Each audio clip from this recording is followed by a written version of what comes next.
ओम श्री हरि ओम श्री हरि ओम श्री हरि। ओम नमो भगवते वासुदेवाय नमः। ओम नमो भगवते वासुदेवाय नमः। हिरण्याक्ष के साथ वराह भगवान का युद्ध। श्री मैत्रेय जी ने कहा, तात, वरुण जी की यह बात सुनकर वह मदोन्मत्त दैत्य बड़ा प्रसन्न हुआ। उसने उनके इस कथन पर कि तू उनके हाथ से मारा जाएगा कुछ भी ध्यान नहीं दिया और चट नारद जी से श्री हरि का पता लगाकर रसातल में पहुंच गया। वहां उसने विश्व विजयी वराह भगवान को अपने दाढ़ों की नोक पर पृथ्वी को ऊपर की ओर ले जाते हुए देखा।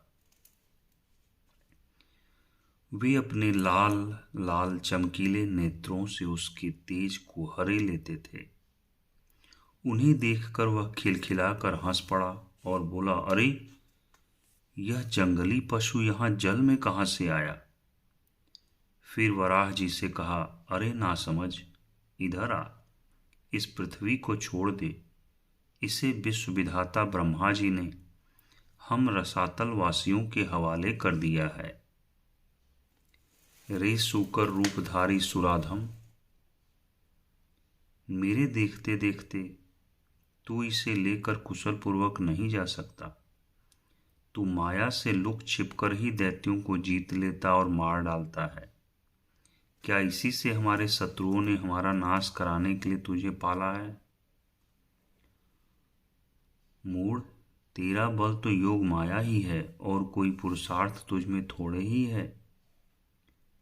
आज तुझे समाप्त कर मैं अपने बंधुओं का शोक दूर करूंगा। जब मेरे हाथ से छूटी हुई गदा के प्रहार से सिर फट जाने के कारण तू मर जाएगा, तब मेरी आराधना करने वाले जो देवता और ऋषि हैं वे सब भी जड़ कटे हुए वृक्षों की भांति स्वयं ही नष्ट हो जाएंगे। तब तेरी आराधना करने वाले जो देवता और ऋषि हैं वे स्वयं ही नष्ट हो जाएंगे। हिरण्याक्ष भगवान को दुर्वचन बाणों से छेदे जा रहा था, परंतु उन्होंने दांत की नोक पर स्थित पृथ्वी को भयभीत देखकर वह चोट सह ली तथा जल से उसी प्रकार बाहर निकल आए जैसे ग्राह की चोट खाकर हथिनी सहित गजराज। जब उसकी चुनौती का कोई उत्तर न देकर वे जल से बाहर आने लगे, तब ग्राह जैसे गज का पीछा करता है उसी प्रकार पीले केस और तीखी दाढ़ों वाले उस दैत्य ने उनका पीछा किया तथा वज्र के समान कड़क कर वह कहने लगा, तुझे भागने में लज्जा नहीं आती? सच है, असत पुरुषों के लिए कौन सा काम न करने योग्य है। भगवान ने पृथ्वी को ले जाकर जल के ऊपर व्यवहार योग्य स्थान में स्थित कर दिया और उसमें अपनी आधार शक्ति का संचार किया। उस समय हिरण्याक्ष के सामने ही ब्रह्मा जी ने उनकी स्तुति की और देवताओं ने फूल बरसाए। तब श्री हरि ने बड़ी भारी गदा लिए अपने पीछे आ रहे हिरण्याक्ष से, जो सोने के आभूषण और अद्भुत कवच धारण किए था, तथा अपने कटु वाक्यों से उन्हें निरंतर मर्माहत कर रहा था, अत्यंत क्रोधपूर्वक हंसते हुए कहा,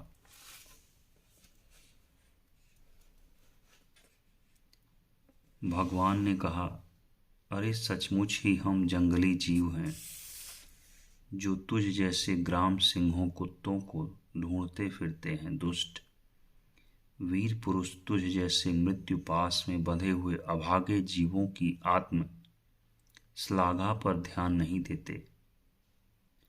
हाँ, हम रसातल वासियों की धरोहर चुराकर और लज्जा छोड़कर तेरी गदा के भय से यहाँ भाग आए हैं।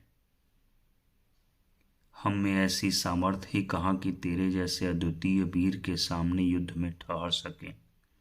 फिर भी हम जैसे तैसे तेरे सामने खड़े हैं। तुझ जैसे बलवानों से वैर बांध कर हम जा भी कहाँ सकते हैं।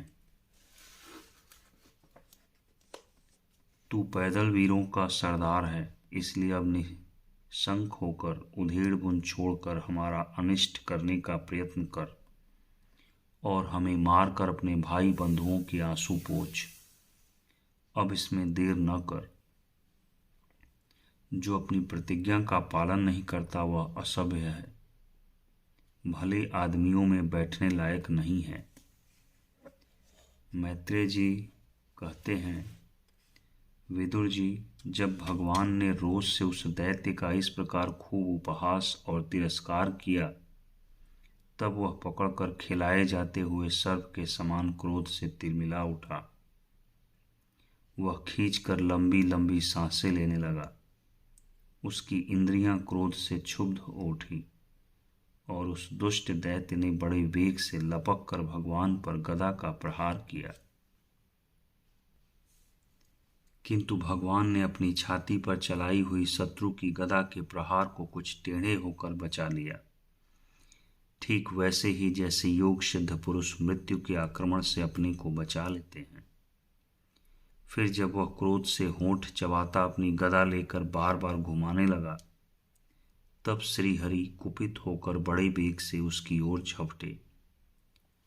सौम्य स्वभाव विदुर जी, तब प्रभु ने शत्रु की दाईं भौं पर गदा की चोट की, किंतु गदा युद्ध में कुशल हिरण्याक्ष ने उसे बीच में ही अपनी गदा पर ले लिया। इस प्रकार श्रीहरि और हिरण्याक्ष एक दूसरे को जीतने की इच्छा से अत्यंत क्रुद्ध होकर आपस में अपनी भारी गदाओं से प्रहार करने लगे। उस समय उन दोनों में ही जीतने की होड़ लग गई। दोनों के ही अंग गदाओं की चोटों से घायल हो गए थे। अपने अंगों के घाव से बहने वाले रुधिर की गंध से दोनों का ही क्रोध बढ़ रहा था और वे दोनों ही तरह तरह के पैतरे बदल रहे थे। इस प्रकार गौ के लिए आपस में लड़ने वाले दो साणों के समान उन दोनों में एक दूसरे को जीतने की इच्छा से बड़ा भयंकर युद्ध हुआ।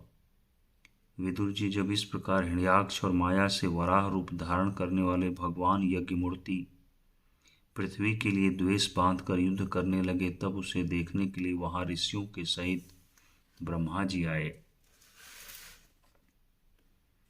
वे हजारों ऋषियों से घिरे हुए थे। जब उन्होंने देखा कि वह दैत्य बड़ा शूरवीर है, उसमें भय का नाम भी नहीं है, वह मुकाबला करने में भी समर्थ है और उसके पराक्रम को चूर्ण करना बड़ा कठिन काम है, तब वे भगवान आदि सूकर रूप नारायण से इस प्रकार कहने लगे।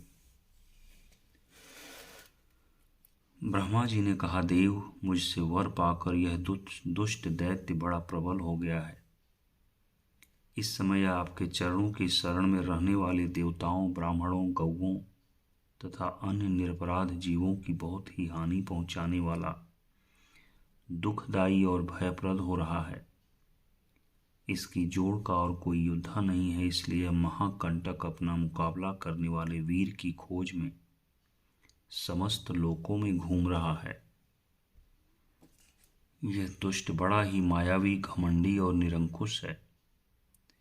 बच्चा जिस प्रकार क्रुद्ध हुए सांप से खेलता है, वैसे ही आप इससे खिलवाड़ न करें। देव, अच्युत, जब तक यह दारुण दैत्य अपनी बल बुद्धि की बेला को पाकर प्रबल हो, उससे पहले पहले ही आप अपनी योग माया को स्वीकार करके इस पापी को मार डालिए। प्रभु, देखिए, यह लोकों का संहार करने वाली संध्या की भयंकर वेला आना ही चाहती है। सर्वात्मन, आप उससे पहले ही इस असुर को मार कर देवताओं को विजय प्रदान कीजिए।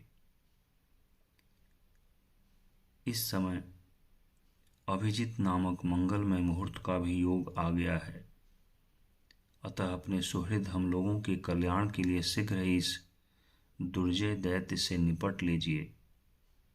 प्रभु, इसकी मृत्यु आपके ही हाथ बदी है। हम लोगों के बड़े भाग्य हैं कि स्वयं ही अपने काल रूप आपके पास आ पहुंचा है। अब आप युद्ध में बलपूर्वक इसे मारकर लोगों की शांति प्रदान कीजिए। मैत्रेय जी कहते हैं, विदुर जी, ब्रह्मा जी की ये कपट रहित अमृत में वचन सुनकर भगवान ने उनके भोलेपन मुस्कुराकर अपने प्रेम पूर्ण कटाक्ष के द्वारा उनकी प्रार्थना स्वीकार कर ली। फिर उन्होंने झपट कर अपने सामने निर्भय विचरते हुए शत्रु की ठुड्डी पर गदा मारी, किंतु हिरण्याक्ष की गदा से टकराकर वह गदा भगवान के हाथ से छूट गई और चक्कर काटती हुई जमीन पर गिरकर सुशोभित हुई। किंतु यह बड़ी अद्भुत सी घटना हुई। उस समय शत्रु पर वार करने का अच्छा अवसर पाकर भी हिरण्याक्ष ने उन्हें निरस्त्र देखकर युद्ध धर्म का पालन करते हुए उन पर आक्रमण नहीं किया। उसने भगवान का क्रोध बढ़ाने के लिए ही ऐसा किया था। गदा गिर जाने पर और लोगों का हाहाकार बंद हो जाने पर प्रभु ने उसकी धर्म बुद्धि की प्रशंसा की और अपने सुदर्शन चक्र का स्मरण किया। चक्र तुरंत ही उपस्थित होकर भगवान के हाथ में घूमने लगा, किंतु वे अपने प्रमुख पार्षद दैत्यधाम हिरण्याक्ष के साथ विशेष रूप से क्रीड़ा करने लगे। उस समय उनके प्रभाव को न जानने वाले देवताओं के ये विचित्र वचन सुनाई देने लगे, प्रभु आपकी जय हो, इसे और न खिलाइए, शीघ्र ही मार डालिए। जब हिरण्याक्ष ने देखा कि कमल दल लोचन श्रीहरि उनके सामने चक्र लिए खड़े हैं, तब उसकी सारी इंद्रियां क्रोध से तिलमिला उठी और वह लंबी सांसें लेता हुआ अपने दांतों से होंठ चबाने लगा। उस समय वह तीखी दाढ़ों वाला दैत्य अपने नेत्रों से इस प्रकार उनकी ओर घूरने लगा मानो वह भगवान को भस्म कर देगा। उसने उछल कर, ले अब तू नहीं बच सकता, इस प्रकार ललकारते हुए श्रीहरि पर गदा से प्रहार किया। साधु स्वभाव विदुर जी, यज्ञ मूर्ति श्री वराह भगवान ने शत्रु के देखते देखते लीला से ही अपने बाएं पैर से उसकी वह वायु के समान वेग वाली गदा पृथ्वी पर गिरा दी और उससे कहा, अरे दैत्य, तू मुझे जीतना चाहता है, इसलिए अपना शस्त्र उठा ले और एक बार फिर वार कर। भगवान के इस प्रकार कहने पर उसने फिर गदा चलाई और बड़ी भीषण गर्जना करने लगा। गदा को अपनी ओर आते देखकर भगवान ने जहां खड़े थे वहीं से उसे आते ही अनायास इस प्रकार पकड़ लिया जैसे गरुड़ सापिन को पकड़ ले। अपने उद्यम को इस प्रकार व्यर्थ हुआ देख उस महादैत्य का घमंड ठंडा पड़ गया और उसका तेज नष्ट हो गया। अब की बार भगवान के देने पर उसने उस गदा को लेना न चाहा, किंतु जिस प्रकार कोई ब्राह्मण के ऊपर निष्फल अभिचार मारणादि प्रयोग करे, मूठ आदि चलाए, वैसे ही उसने श्रेयज्ञ पुरुष पर प्रहार करने के लिए एक प्रज्वलित अग्नि के समान लपलपाता हुआ त्रिशूल लिया। महाबली हिरण्याक्ष का अत्यंत वेग से छोड़ा हुआ वह तेजस्वी त्रिशूल आकाश में बड़ी तेजी से चमकने लगा। तब भगवान ने उसे अपनी तीखी धार वाले चक्र से इस प्रकार काट डाला जैसे इंद्र ने गरुड़ जी के छोड़े हुए तेजस्वी पंख को काट डाला था। भगवान के चक्र से अपने त्रिशूल के बहुत से टुकड़े हुए देखकर उसे बड़ा क्रोध हुआ। उसने पास आकर उनके विशाल वक्षस्थल पर, जिस पर श्रीवत्स का चिन्ह सुशोभित है, कसकर घूसा मारा और फिर बड़े जोर से गरज कर अंतर्ध्यान हो गया। विदुर जी, जैसे ही हाथी पर पुष्पमाला की चोट का कोई असर नहीं होता, उसी प्रकार उसके इस प्रकार घूसा मारने से भगवान आदि वराह तनिक भी टस से मस नहीं हुए। तब वह मायावी दैत्य मायापति श्री हरि पर अनेक प्रकार की मायाओं का प्रयोग करने लगा, जिसे देखकर सभी प्रजा बहुत डर गई और समझने लगी कि अब संसार का प्रलय होने वाला है। बड़ी प्रचंड आंधी चलने लगी, जिसके कारण धूल से सब ओर अंधकार छा गया। सब ओर से पत्थरों की वर्षा होने लगी, जो ऐसे जान पड़ते थे मानो किसी गुलेल से फेंके जा रहे हैं। बिजली की चमचमाहट और कड़क के साथ बादलों के घिर आने से आकाश में सूर्य, चंद्र आदि ग्रह छिप गए तथा उनसे निरंतर पीप, केश, रुधिर, विष्ठा, मूत्र और हड्डियों की वर्षा होने लगी। विदुर जी, ऐसे ऐसे पहाड़ दिखाई देने लगे जो तरह तरह के अस्त्र शस्त्र वर्षा रहे थे। हाथ में त्रिशूल लिए बाल खोले नंगी राक्षसियां दिखने लगी। बहुत से पैदल घुड़सवार, रथी और हाथियों पर चढ़े सैनिकों के साथ हत्याई यक्ष राक्षसों का मारो मारो काटो काटो ऐसा अत्यंत क्रूर और सिंहासा में कोलाहल सुनाई देने लगा। इस प्रकार प्रकट हुए उस आसुरी माया जाल का नाश करने के लिए यज्ञ मूर्ति भगवान वराह ने अपना प्रिय सुदर्शन चक्र छोड़ा। उस समय अपने पति का कथन स्मरण हो आने से दिति का हृदय सहसा कांप उठा और उसके स्तनों से रक्त बहने लगा। अपना माया जाल नष्ट हो जाने पर वह दैत्य फिर भगवान के पास आया। उसने उन्हें क्रोध से दबाकर चूर चूर करने की इच्छा से भुजाओं में भर लिया, किंतु देखा कि वे तो बाहर ही खड़े हैं। अब वह भगवान को वज्र के समान कठोर मुक्कों से मारने लगा। तब इंद्र ने जैसे वृत्रासुर पर प्रहार किया था, उसी प्रकार भगवान ने उसकी कनपटी पर एक तमाचा मारा। विश्व विजयी भगवान ने यद्यपि बड़ी उपेक्षा से तमाचा मारा था, तो भी उसकी चोट से हिरण्याक्ष का शरीर घूमने लगा। उसके नेत्र बाहर निकल आए और हाथ पैर और बाल छिन्न भिन्न हो गए, और वह निष्प्राण होकर आंधी से उखड़े हुए विशाल वृक्ष के समान पृथ्वी पर गिर पड़ा। हिरण्याक्ष का तेज अब भी मलिन नहीं हुआ था। उस कराल दाढ़ों वाले दैत्यों को दांतों से होठ चबाते पृथ्वी पर पड़ा देख वहां युद्ध देखने के लिए आए हुए ब्रह्मादि देवता उसकी प्रशंसा करने लगे कि अहो, ऐसी अलभ्य मृत्यु किसको मिल सकती है।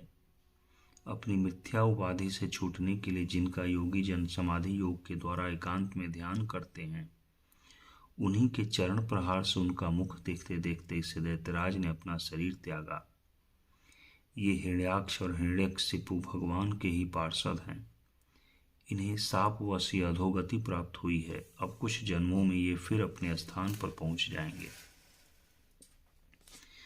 देवता लोग कहने लगे, प्रभु आपको बारंबार नमस्कार है। आप संपूर्ण यज्ञों का विस्तार करने वाले हैं तथा संसार की स्थिति के लिए शुद्ध सत्वमय मंगल विग्रह प्रकट करते हैं। बड़े आनंद की बात है कि संसार को कष्ट देने वाला यह दुष्ट दैत्य मारा गया। अब आपके चरणों की भक्ति के प्रभाव से हमें भी सुख शांति मिल गई। मैत्रेय जी कहते हैं, विदुर जी, इस प्रकार महापराक्रमी हिरण्याक्ष का वध करके भगवान आदिवराह अपने अखंड आनंद में धाम को पधार गए। उस समय ब्रह्मादि देवता उनकी स्तुति कर रहे थे।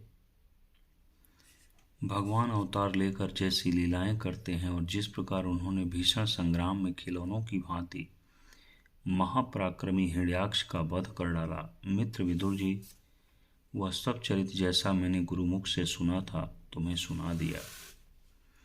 सूत जी कहते हैं, सौनक जी मैत्रेय जी के मुख से भगवान की यह कथा सुनकर परम भागवत विदुर जी को बड़ा आनंद हुआ। जब वह अन्य पवित्र कीर्ति और परम यशस्वी महापुरुषों का चरित्र सुनने से ही बड़ा आनंद होता है, तब श्री वत्सधारी भगवान की ललित ललाम लीलाओं की तो बात ही क्या है। जिस समय ग्राह के पकड़ने पर गजराज प्रभु के चरणों का ध्यान करने लगे और उनकी हथनियां दुख से चिघाड़ने लगी, उस समय जिन्होंने उन्हें तत्काल दुख से छुड़ाया और जो सब ओर से निराश होकर अपनी शरण में आए हुए सरल हृदय भक्तों से सहज में ही प्रसन्न हो जाते हैं, ओम श्री हरि, किंतु दुष्ट पुरुषों के लिए अत्यंत दुराराध्य हैं।